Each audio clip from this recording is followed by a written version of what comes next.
"Here we are," Olin said. "Your floor. You'll pardon me if I leave you here. 1408 is to your left at the end of the hall. Unless I absolutely have to, I don't go any closer than this." Mike Inslin stepped out of the elevator on legs that seemed heavier than they should have. He turned back to Olin, a pudgy little man in a black coat and a carefully knotted, wine-colored tie. Olin's manicured hands were clasped behind him now, and Mike saw that the little man's face was as pale as cream. On his high, lineless forehead, drops of perspiration stood out. "There's a telephone in the room, of course," Olin said. "You could try it if you find yourself in trouble, but I doubt that it will work." "Not if the room doesn't want it to." Mike thought of a light reply, something about how that would save him a room service charge at least, but all at once his tongue seemed as heavy as his legs. It just lay there on the floor of his mouth. Olin brought one hand out from behind his back, and Mike saw it was trembling. "Mr. Inslin," he said.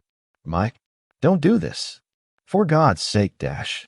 Before he could finish, the elevator door slid shut, cutting him off. Mike stood where he was for a moment, in the perfect New York hotel silence of what no one on the staff would admit was the 13th floor of the Hotel Dolphin, and thought of reaching out and pushing the elevator's call button. Except if he did that, Olin would win, and there would be a large, gaping hole where the best chapter of his new book should have been. The readers might not know that, his editor and his agent might not know it, Robertson the lawyer might not, but he would. Instead of pushing the call button, he reached up and touched the cigarette behind his ear, that old, distracted gesture he no longer knew he was making, and flicked the collar of his lucky shirt. Then he started down the hallway toward 1408, swinging his overnight case by his side. 2. The most interesting artifact left in the wake of Michael Inslin's brief stay. It lasted about 70 minutes. In room 1408 was the 11 minutes of recorded tape in his mini recorder, which was charred a bit but not even close to destroyed. The fascinating thing about the narration was how little narration there was, and how odd it became. The mini recorder had been a present from his ex-wife, with whom he had remained friendly 5 years before. On his first case expedition, the Rilsby farm in Kansas, he had taken it almost as an afterthought, along with 5 yellow legal pads and a leather case filled with sharpened pencils. By the time he reached the door of room 1408 in the Hotel Dolphin 3 books later, he came with a single pen and notebook, plus 5 fresh 90-minute cassettes in addition to the one he had loaded into the machine before leaving his apartment. He had discovered that narration served him better than note-taking. He was able to catch anecdotes, some of them pretty damn great, as they happened, the bats that had dive-bombed him in the supposedly haunted tower of Gartsby Castle, for instance. He had shrieked like a girl on her first trip through a Carney haunted house. Friends hearing this were invariably amused. The little tape recorder was more practical than written notes, too, especially when you were in a chilly New Brunswick graveyard and a squall of rain and wind collapsed your tent at 3 in the morning. You couldn't take very successful notes in such circumstances, but you could talk, which was what Mike had done, gone on talking as he struggled out of the wet, flapping canvas of his tent, never losing sight of the mini recorder's comforting red eye. Over the years and the case expeditions, the Sony mini recorder had become his friend. He had never recorded a first-hand account of a true supernatural event on the filament-thin ribbon of tape running between the reels, and that included the broken comments he made while in 1408, but it was probably not surprising that he had arrived at such feelings of affection for the gadget. Long-haul truckers come to love their Kenworths and Jimmy Pete's. Writers treasure a certain pen or battered old typewriter. Professional cleaning ladies are loath to give up the old Electrolux. Mike had never had to stand up to an actual ghost or psychokinetic event with only the mini recorder version of a cross and a bunch of garlic to protect him, but it had been there on plenty of cold, uncomfortable nights. He was hard-headed, but that didn't make him inhuman. His problems with 1408 started even before he got into the room. The door was crooked. Not by a lot, but it was crooked. All right, candid just the tiniest bit to the left. It made him think. First of scary movies where the director tried to indicate mental distress in one of the characters by tipping the camera on the point-of-view shots. This association was followed by another one The way doors looked when you were on a boat and the weather was a little heavy. Back and forth. They went. Right and left they went. Tick and tock they went. Until you started to feel a bit woozy. In your head and stomach. Not that he felt that way himself. Not at all, but, yes, I do. Just a little. And he would say so, too, if only because of Olin's insinuation that his attitude made it impossible for him to be fair in the undoubtedly subjective field of spook journalism. He bent over, aware that the slightly woozy feeling in his stomach left as soon as he was no longer looking at that subtly off-kilter door, unzipped the pocket on his overnighter, and took out his mini recorder. He pushed record as he straightened up, saw the little red eye go on, and opened his mouth to say, "The door of room 1408 offers its own unique greeting. It appears to have been set crooked, tipped slightly to the left." He said the door, and that's all. If you listen to the tape, you can hear the words clearly, the door. And then the click of the stop button. Because the door wasn't crooked. It was perfectly straight. Mike turned, looked at the door of 1409 across the hall, then back at the door of 1408. Both doors were the same, white with gold number plaques and gold doorknobs. Both perfectly straight. Mike bent, picked up his overnight case with a hand holding the mini recorder, moved the key in his other hand towards the lock, then stopped again. The door was crooked again. This time it tilted slightly to the right. "This is ridiculous," Mike murmured, but that woozy feeling had already started in his stomach. Again. It wasn't just like seasickness, it was seasickness. He had crossed to England on the QE2A a couple of years ago, and one night had been extremely rough. What Mike remembered most clearly was lying on the bed in his stateroom, always on the verge of throwing up and never quite able to do it. And how the feeling of nauseated vertigo got worse if you looked at a doorway, or a table, or a chair, how they would go back and forth, right and left, tick and tock. This is Olin's fault, he thought. Exactly what he wants. He built you up for it, buddy. He set you up for it. Man, how he'd laugh if he could see you. How?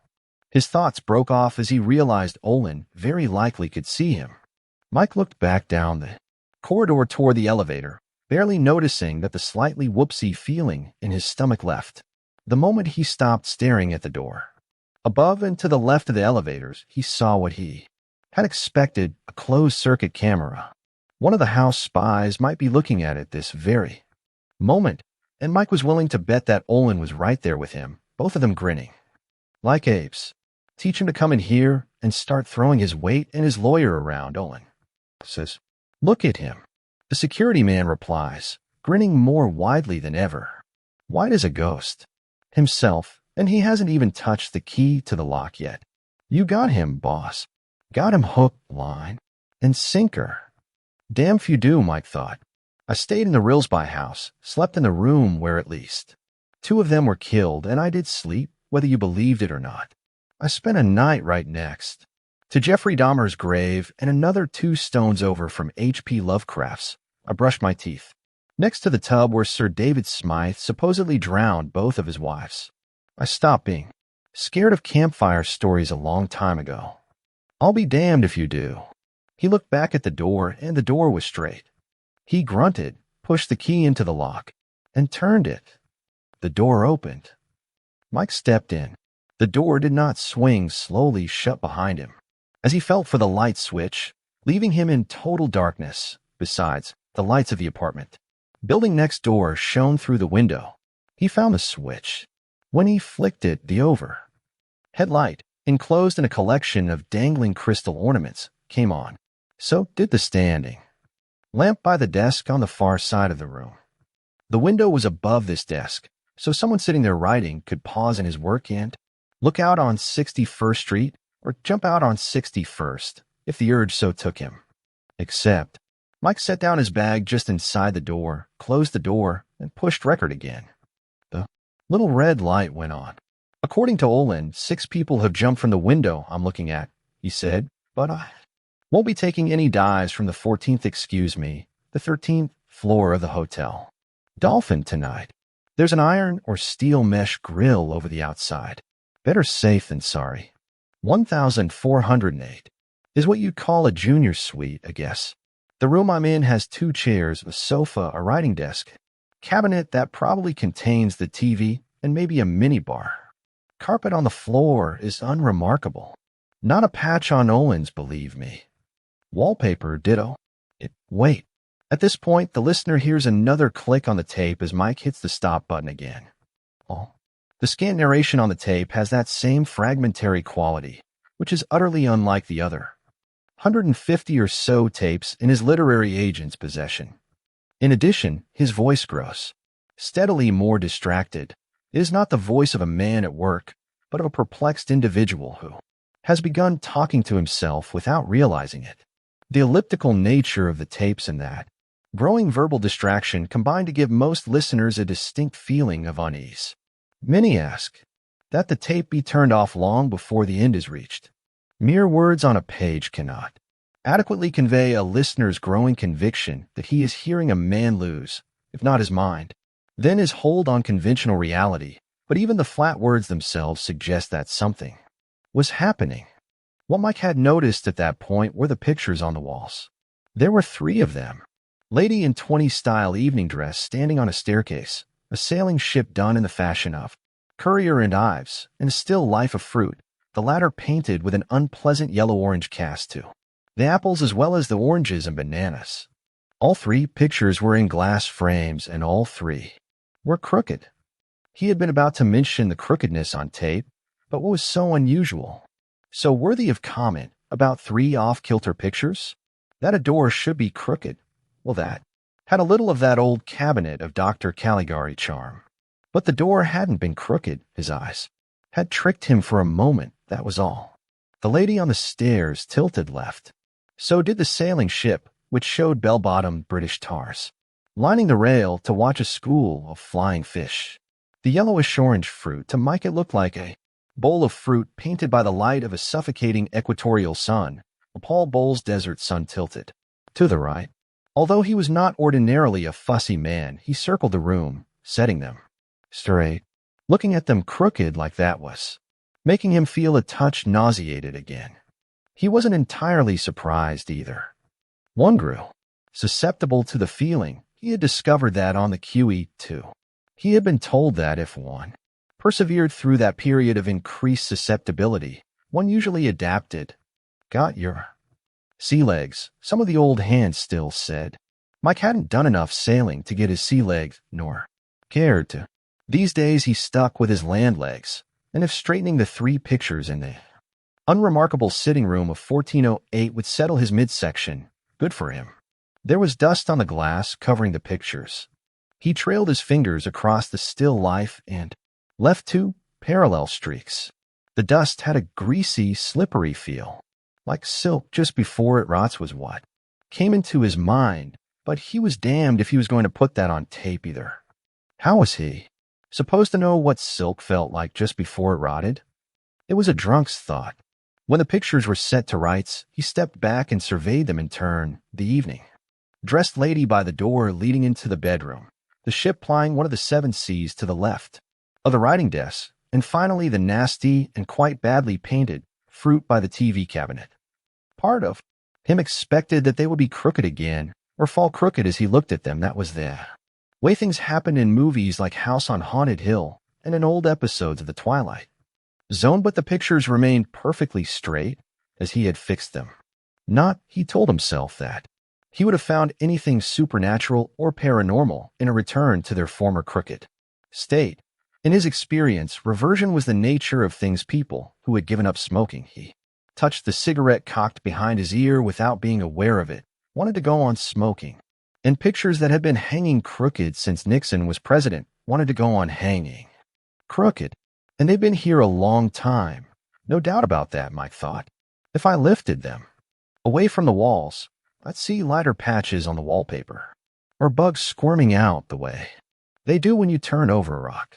There was something both shocking and nasty about this idea. It came with a vivid image of blind white bugs oozing out of the pale and formerly protected wallpaper like living pus. Mike raised the mini recorder, pushed record, and said, "Olin has certainly started a train of thought in my head, or a chain of thought. Which is it? He set out to give me the heebie-jeebies. And he certainly succeeded. I don't mean. Didn't mean what? To be racist? Was Hebe? Jeebies short for Hebrew Jeebies?